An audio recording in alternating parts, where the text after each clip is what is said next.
week 8 of the fantasy football season. And here's a few running backs I've looked at on the waiver wire this week. The first guy, the Vanta Freeman of the Baltimore Ravens. I mentioned the Vanta Freeman last week as an ad, and he got added in 42% of fantasy leagues, but he's still out there in 57%.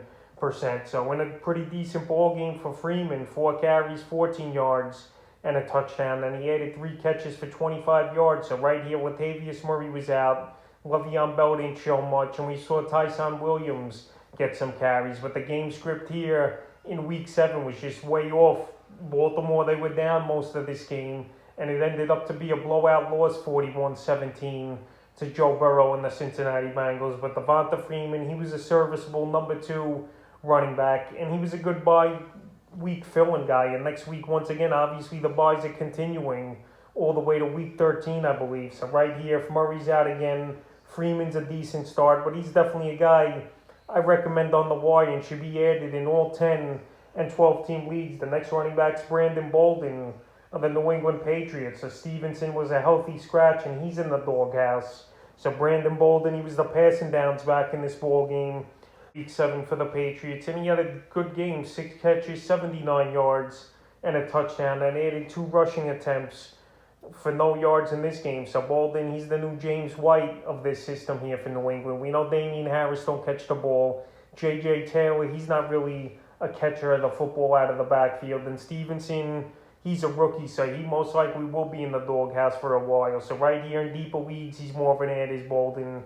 I know it was a great matchup versus a weak New York Jet team in Week 7 that gives up the most fantasy points to running backs. But right here, with buys and injuries we've seen each and every week, including this week with a couple of injuries at the running back position, he's definitely a guy to keep in mind and look to add, even though he's not the toppest of priorities this week, but he's available in 94% of fantasy leagues. The next running back's Kenyan Drake of the Las Vegas Raiders. So Drake last week I recommended as an ad after he had the big game, and now with Josh Jacobs banged up, and Drake, he's not available in many fantasy leagues, only in 37% of leagues, but he's definitely a guy that universally should almost be owned in about 90% of fantasy leagues after this week.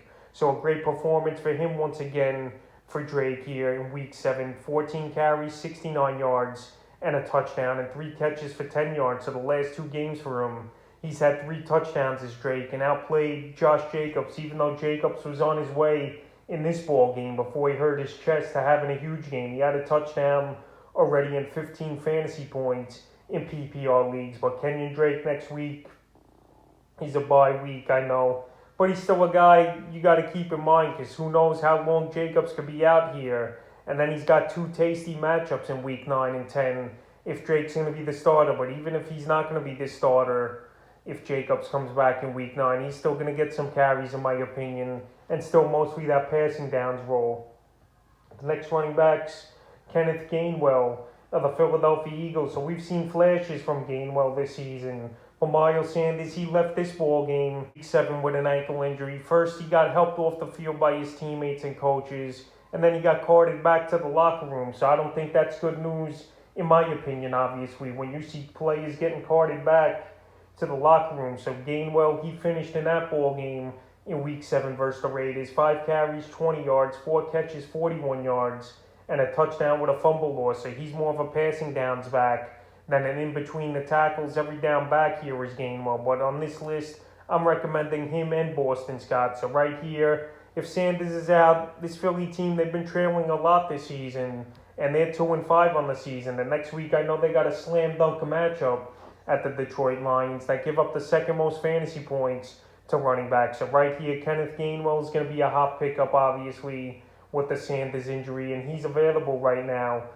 in 79% of fantasy leagues. The next running back I looked at this week's Boston Scott, obviously, his teammate of the Philadelphia Eagles. So Scott in this ball game, 7 carries, 24 yards, and a goal line scamper for a touchdown, and he added a catch for 5 yards. So right here, it's most likely going to be a 60-40 type of thing, in my opinion here, where I think Boston Scott's going to be the leader in this backfield if Miles Sanders has to miss a lot of time, because this Eagle team, they need some more playmakers on the field. And let's be honest here, Miles Sanders, he wasn't getting the job done this season here. He was a mediocre to poor fantasy option And right now, I think these two backs add a little more to this Eagle team combined than Miles Sanders did. So Scott right now is available in 98% of fantasy leagues. And if word comes out in the next day or two that Sanders is going to be out for a while, that's pretty good for fantasy owners who are trying to get some running backs on the wire, obviously,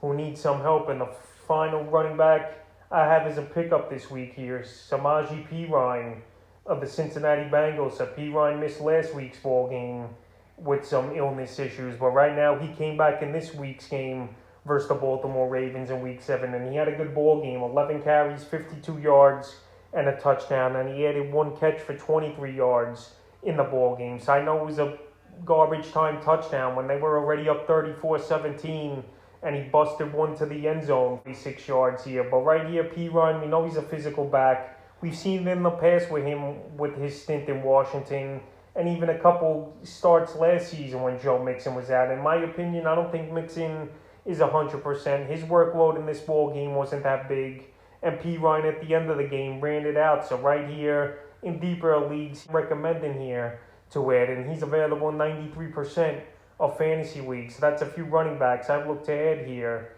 heading into Week 8 of the fantasy football season.